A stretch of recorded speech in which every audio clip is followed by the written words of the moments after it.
Chicago. My kind of town. Full of opportunity. Full of potential. A place where dreams come true. My dreams. And nothing will get in my way.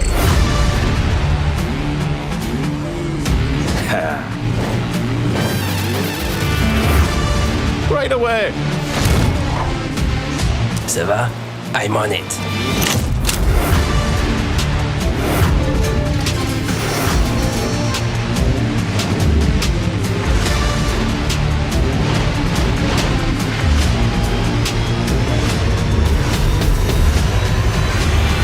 I'm gonna break your face in.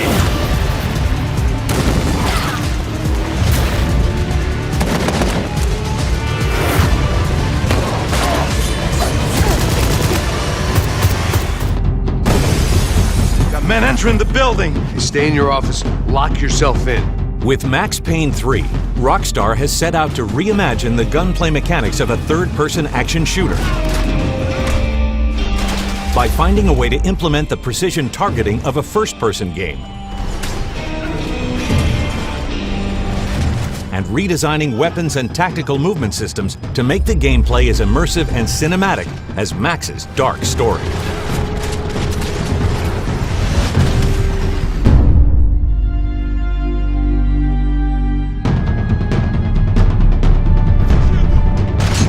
To solve the challenge of a third-person game that combines a constant visible lead character with consistently fluid movements and controlled precision gunplay, each mechanic was painstakingly designed and tuned. Max's movements respond naturally as you play, and the player is always in control. When aiming a weapon at the fullest reach of any angle of motion, Max repositions his upper body and torso towards the target while still moving in any intended direction, to create a unique sense of believability while always maintaining fluid control of the action.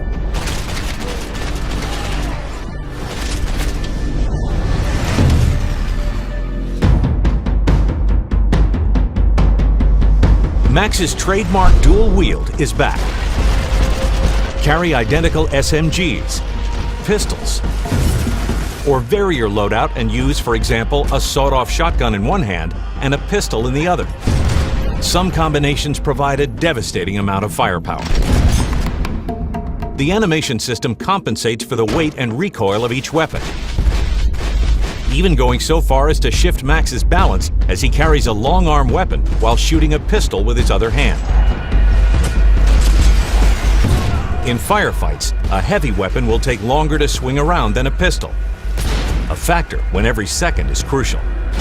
Max can carry a two-handed weapon like an assault rifle and holster two pistols, giving the player countless combinations to handle all situations.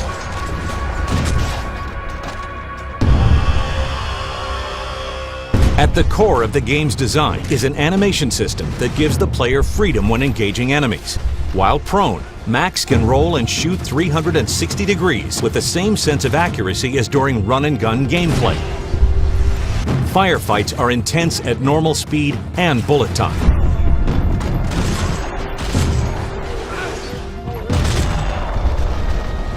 But the intuitive cover system offers a quick respite from the action, allowing players to plan a new line of attack. However, enemies will use flanking and charge tactics to force Max out of hiding. These evolutions in shooting mechanics and animation design, along with Max's signature bullet time, bring both an enormous amount of player choice and control to the action, and a new level of cinematic realism to Max Payne 3. With L.A. Noir, Team Bondi and Rockstar Games set out to create a unique crime thriller that explores what it means to be a detective in Hollywood's golden age, one of the most glamorous and most violent periods in the city's history. LAPD, could you stand clear of the body, please? Inspired by real-world cases, players must solve crimes, plots, and conspiracies, all set within the meticulously recreated city of Los Angeles. It's 1947, a time before freeways, in a glamorous city soaked in alcohol, jazz, and corruption. The game blends classic action gameplay, such as shootouts. Put down your your weapons! The bank is surrounded! With clue finding and interrogations. Is this yours, Ferdinand? No, I found it near her purse. Critical thinking skills are just as important as surviving skirmishes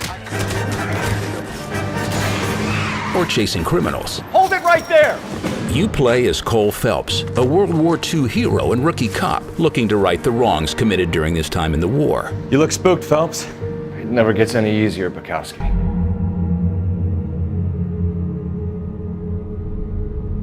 People are scared of you. I mean, look at your face. Who'd you get in a fight with? A fable, right? I cut this fucker open. I saved Little Red Riding Hood from this monster. Your eyes, the teeth. You're not really supposed to do that, are you? You are the one charged with protecting the citizens of Fabletown. Your failure to do so cost someone their life. Something's going on. Big P, did one of us do this? I don't know, Snow. Must be nice being the sheriff. Do whatever the fuck you like. I have my limit for bullshit. And I think we reached it 10 minutes ago. Big P! There's still a lot of questions. The color palette appears to have been lifted from the pages of the comics into the game environment, and the city background is graffitied and properly grungy. The comics revealed a world of corruption and real-life problems that were rampant in the early 50s. The issues of racial tension, political conspiracies, and gang violence were not lost in the translation of the video game rendition of this area. This is most notably reinforced when I first walked through the boxing gym's changing room, where an insensitive racial slur scrawled out in red paint across a character's locker. In sitting down and pressing start, I found myself immediately thrown into the bleak world of Blacksad, as the screen opened to the interior of a boxing gym with a hanged lifeless body, swaying in the corner of my vision. The screen fades into the reveal of the messy office of John Blacksad, private detective. He's smoking by the window and offers me a narrated reflection on how he feels his life is slowly turning to shambles. Before I'm able to even start to wonder what kind of recent trauma he might have gone through, Blacksad's office door slams open, and he's violently approached by an angry rhino. I'm gonna kill you! The game wastes no time in throwing players into the story and mechanics, which is how I discovered how precise you need to be with QuickTime events to succeed. There's a visual prompt in the form of a white circle with a small ring of gray in the middle over the button you're supposed to press. There's also a thin white circle that shrinks down over it all that indicates the timing you should hit the button on screen. It was a bit rough to discern the white part of the circle from the gray since they're so close in color, and everyone in the demo room ended up failing a few times before finally getting it down. If you fail to hit the right button at the exact time the ring shrinks to that gray ring, you might find your Blacksad blasted in the gut with a fatal bullet. However, the dialogue options offer more choices than just evasion, although avoiding conversation is a completely viable option. One of the first few things I was confronted with in the demo was picking the kind of personality Blacksad would take on. I could choose to become a more sensitive person, or turn more callous and cynical. The choices you make will change the way other characters interact with you. If you decide to be insensitive and cold to someone, they might not be as willing to open up to you later on. The moral decisions he was posed with became questions for myself to fret over. Was it a good idea to let that man go? Should I have taken the money? What do you say? Deal? The most interesting struggle I had with playing Blacksad was making decisions that I felt good about. With games that offer multi-choice dialogue options, players should feel like their actions are challenged. Life is rarely ever black and white, and the decisions you make in Blacksad will have you dip uncomfortably close to that gray area quite often. I need to ask you something.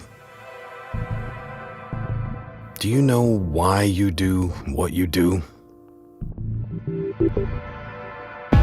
We make a million decisions every day. Are they based on anything other than your gut?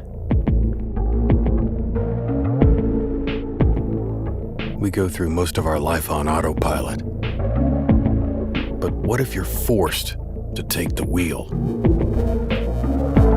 Will you choose the law or justice? Will you risk your loved ones for the greater good? Will you tell the truth or keep the peace?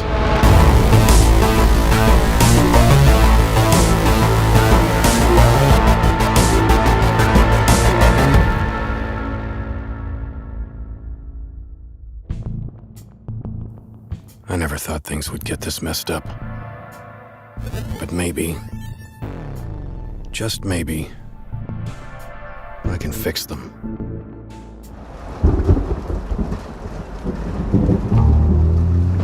A rough night in Clawville.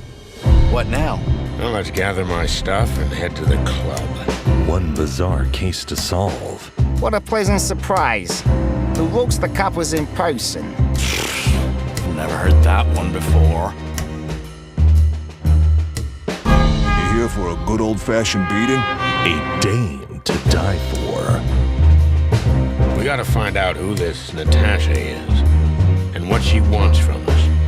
I mean, what does she really want? Lawrence? Let loose your animal instincts. After you, Boss Bird. 'Cause tonight, you'll have to go wild. Blow me, Sonny. You know I don't use that name anymore. The legendary Chicken Police is back together. Isn't it amazing news? I'm gonna have to give you a beating, just so you always remember who runs this town. We do not allow mad dogs to run wild in our neighborhood.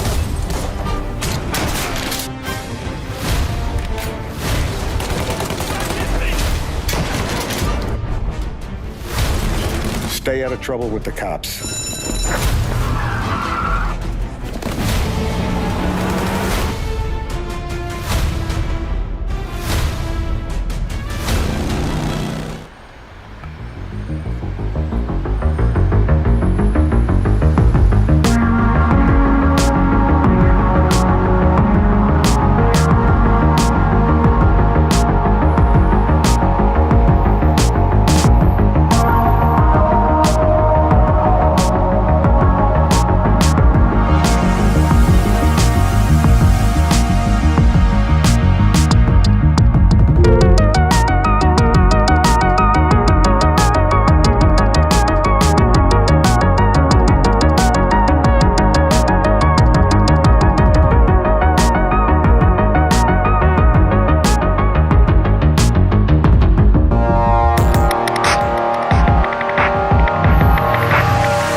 Are you prepared to suffer to save your son?